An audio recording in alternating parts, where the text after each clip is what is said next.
बिस्मिल्लाहिर्रहमानिर्रहीम। NLP course के इस वीडियो में हम पढ़ेंगे स्टेमिंग एल्गोरिथम्स। तो एनएलपी के अंदर जब आप डेटा सेट उठाते हो तो बेसिकली आप टेक्स्ट के ऊपर किसी मॉडल को ट्रेन करना चाहते हो, लेकिन वहां पे एनएलपी के अंदर एक स्टेप है टेक्स्ट क्लीनिंग या टेक्स्ट प्रोसेसिंग, जो हमने इस प्लेलिस्ट के 3rd वीडियो में देखा था। यानी आप टेक्स्ट पर मल्टीपल स्टेप्स को अप्लाई करके उसको प्रिपेयर करते हो अपने मॉडल के लिए। तो टेक्स्ट क्लीनिंग या टेक्स्ट प्री प्रोसेसिंग के दौरान जो फाइनल स्टेप है उसको हम स्टेमिंग कहते हैं। अब इस वीडियो में हम पढ़ेंगे Porter stemmer, Lancaster stemmer, snowball stemmer, regular expression stemmer and WordNet lemmatizer. ये वो टेक्निक है जिनकी मदद से आप अपने टेक्स्ट के किसी भी वर्ड को 3rd, 2nd and 4th form से बेस यानी रूट फॉर्म में लेकर आते हो। लेट मी रिपीट, वीडियो में ये सारे टेक्निक्स पढ़ने से पहले मैं आपको एक बार फिर से रिपीट करता हूं कि एनएलपी के अंदर जब आप डेटा सेट उठाते हो तो वहां पे एक स्टेप है टेक्स्ट क्लीनिंग या टेक्स्ट प्री प्रोसेसिंग, जहां पे आप अपने टेक्स्ट को क्लीन करते हो by using multiple steps like lower casing, स्टॉपर्ड removals, और वहां पे जो फाइनल स्टेप है उसको हम स्टेमिंग कहते हैं। स्टेमिंग का मतलब ये है कि ये टेक्स्ट को नॉर्मलाइज करता है, यानी इंग्लिश के अंदर हर वर्ड के 4th फॉर्म है, 1st form, 2nd form, 3rd form and 4th form. अगर आपके डेटा के अंदर, आपके टेक्स्ट के अंदर कोई वर्ड ऐसा है जो कि 2nd फॉर्म, 3rd फॉर्म या 4th फॉर्म में है, तो आप उसको बेस यानी रूट फॉर्म में लेकर आते हो, इसी को हम स्टेमिंग कहते हैं। जैसे कि यहाँ पे एक वर्ड है रनिंग, इसको जब आप बेस यानी रूट फॉर्म में लेकर आते हो तो ये रन हो जाता है। इसी तरह स्टडीज, स्टडी हो जाता है। तो जितने भी इंग्लिश वर्ड्स जो 2nd, 3rd या 4th फॉर्म में है, जब आप उनको बेस या रूट यानी 1st फॉर्म में लेकर आते हो तो उसे हम स्टेमिंग कहते हैं। और ये आप इनमें से कोई भी टेक्निक यूज कर सकते हो, लेकिन कुछ टेक्निक्स अच्छे हैं, कुछ खराब हैं, तो वो हम इस वीडियो में अच्छे से समझेंगे। अच्छा, स्टेमिंग आप तब यूज करते हो जब आप एक ऐसे डेटा सेट या एक ऐसा मॉडल बनाते हो लाइक सर्च इंजन्स या फिर टेक्स्ट क्लासिफिकेशन या फिर इंफॉर्मेशन रिट्रीवल सिस्टम। इस केस में text cleaning and text pre processing के अंदर जो स्टेमिंग आप अप्लाई करते हो उनमें से आप कोई भी टेक्निक यूज कर सकते हो। अब सबसे पहले आता है पोर्टर स्टेमर। पोर्टर स्टेमर को सबसे पहले मार्टिन पोर्टर ने 1980 में डेवलप किया था। ये एक स्टेमिंग टेक्निक है, यानी किसी भी वर्ड को बेस यानी रूट फॉर्म में लेकर आता है, लेकिन आपने हमेशा याद रखना है कि ये एक rule based and light weight technique है।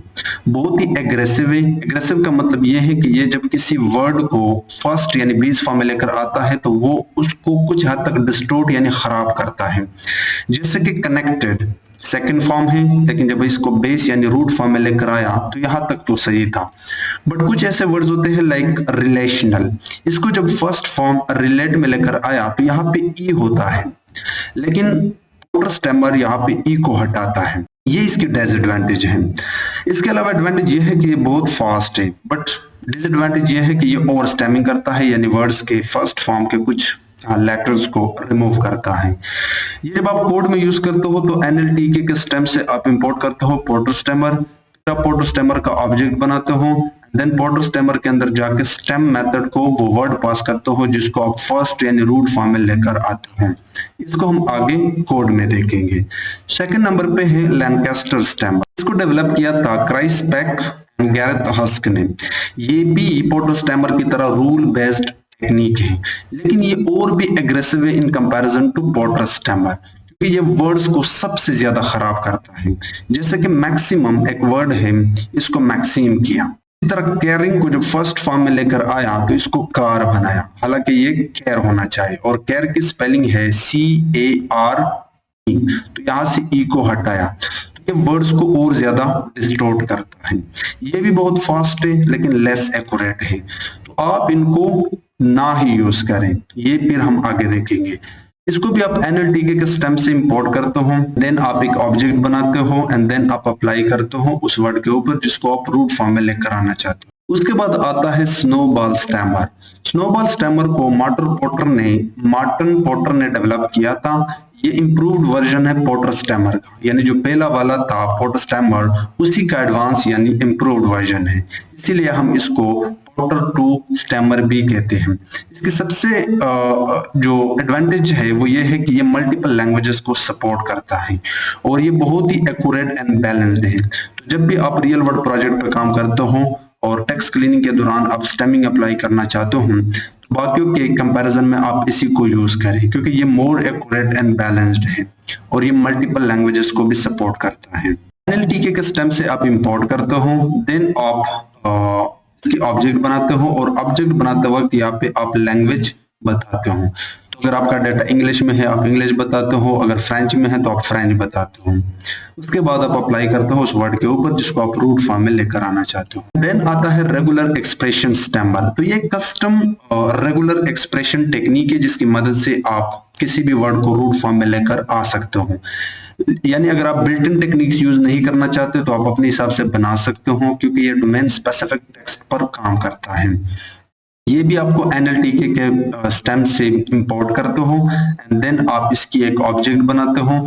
लेकिन याद रखना कि ऑब्जेक्ट बनाते वक्त यहाँ पे आप एक पैटर्न देते हो। जैसे कि मैंने बताया कि अगर किसी वर्ड के एंड में INGI या किसी वर्ड के एंड में SI या किसी भी वर्ड के एंड में EDI तो आप उनको रिमूव कर दें। यानी यहाँ पे बेसिकली मैंने fourth form, second and third form बताया, बट स्टिल यहाँ पे आप अपने पैटर्न के हिसाब से और भी चीजें डिसाइड कर सकते हो। सो ये भी कम यूज करता है एंड डोमेन स्पेसिफिक है, ये भी हम कोड में आगे देखेंगे। सो फाइनली आता है वर्ड नेट लेमेटाइजर। अच्छा, वर्ड नेट लेमेटाइजर को आप स्टेमिंग नहीं कह सकते, ये एक लेमेटाइजेशन टेक्निक है, बट ये भी स्टेमिंग की तरह ही काम करता है। इसके एडवांटेज ये है कि ये यूज करता है dictionary based normalization. Dictionary based normalization का मतलब ये है कि इंग्लिश में कुछ ऐसे वर्ड्स होते हैं, जैसे कि एक वर्ड है हमारे पास गुड। आपको पता होगा कि गुड की जो सेकंड फॉर्म है वो है बेटर, यानी सेकंड फॉर्म फर्स्ट फॉर्म से डिफरेंट है। थर्ड फॉर्म है बेस्ट और बेटर भी आप कह सकते हो। So first form good and then we have better, then we have best.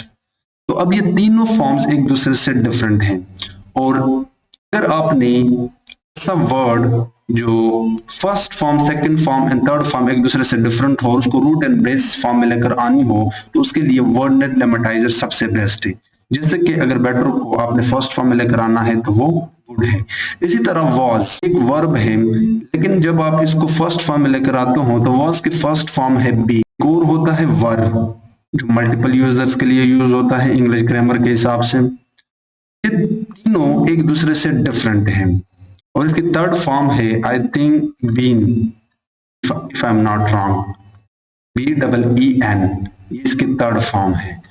अब आप देखना first form, second form, been, यहाँ पे एन होना चाहिए, BEEN बीन।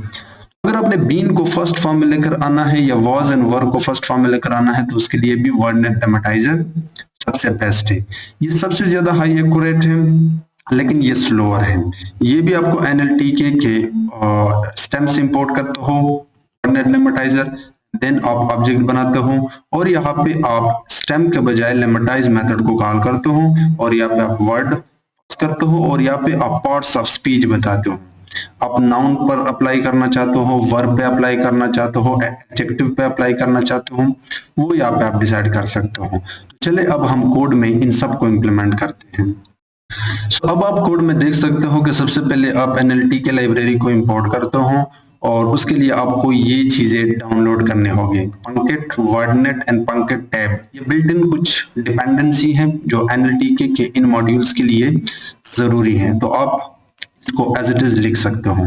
उसके बाद NLTK के स्टेम से आप इंपोर्ट करते हो Porter stemmer, Lancaster stemmer, snowball stemmer, regular expression stemmer, WordNet lemmatizer और ऑप्शनली हमने टोकनाइज से वर्ड टोकनाइज भी इंपोर्ट किया। उसके बाद हमारे पास ये टेक्स्ट है जिसको सबसे पहले हमने वर्ड वाइज ब्रेक किया, टोकनाइज किया।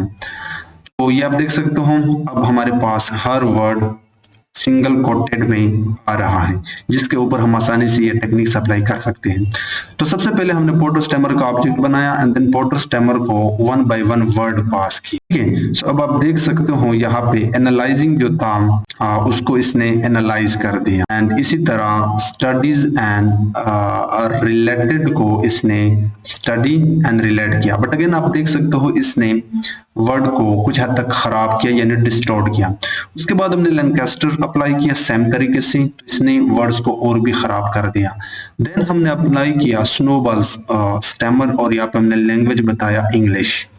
आप देख सकते हो ये भी बेस्ट है, यहाँ पे एनालाइज भी आ रहा है, स्टडी भी आ रहा है, रिलेट भी आ रहा है। देन हमने रेगुलर एक्सप्रेशन यहाँ पे अप्लाई किया और हमने पैटर्न में बताया कि जब ING आए या ED आए या S आए तो यहाँ पे आप बेस यानी रूट फॉर्म में लेकर आए। तो आप देख सकते हो स्टडीज को स्टडी किया, रिलेट भी यहाँ पे लेकर आया और एनालाइज भी इसने बेस फॉर्म में लेकर आया। फाइनली जो सबसे बेहतरीन और सबसे ज्यादा यूज होता है वो है वर्डनेट लेमेटाइजर और यहाँ पे हमने वर्ब बताया। तो आप देख सकते हो यहाँ पे जो वर्ड था उसको फर्स्ट फॉर्म बी में लेकर आया, एनालाइजिंग को बिल्कुल ओरिजिनल और जो एक्चुअल वर्ड है रूट यानी बेस फॉर्म है उसमें लेकर आया, स्टडीज को स्टडी ओरिजिनल में लेकर आया, रिलेटेड को रिलेट में लेकर आया। तो ओवरऑल वर्डनेट लेमेटाइजर सबसे बेस्ट है, सबसे एक्यूरेट है, लेकिन ये है कि जब आप बड़े डेटाबेस को अप्लाई करते हो तो आपका स्पीड काफी स्लो हो जाता है, बट इसकी जो एक्यूरेसी है वो सबसे ज्यादा है in comparison to other ones. ठीक है, सो इस वीडियो में हमने देखे डिफरेंट स्टेमिंग टेक्निक्स जो आप text cleaning and pre processing के दौरान स्टेमिंग के लिए अप्लाई करते हो। तो अगर आपको वीडियो पसंद आई है तो आप वीडियो को लाइक करें और इस प्लेलिस्ट को अभी से एक्सेस करें, क्योंकि इस प्लेलिस्ट में हमने कुछ वीडियोस ऐसे बनाए हैं। तो सेकंड वीडियो में हमने आपको बताया था टेक्स्ट प्री प्रोसेसिंग पाइपलाइन, जिसमें मैंने आपको स्टेमिंग्स के बारे में दिखाया था कि वहां पे आप कैसे स्टेमिंग अप्लाई करते हो, और वो वहां पे मैंने आपको ये भी बताया था कि इस प्लेलिस्ट में हम देखेंगे डिफरेंट स्टेमिंग एल्गोरिथम्स। तो वो आज के वीडियो में हम ऑलरेडी डिस्कस कर चुके हैं। तो वीडियो पसंद आई है वीडियो को लाइक करो, चैनल को सब्सक्राइब करो और अपना राय कमेंट सेक्शन में आप पूछ सकते हो। Thank you so much for watching this video.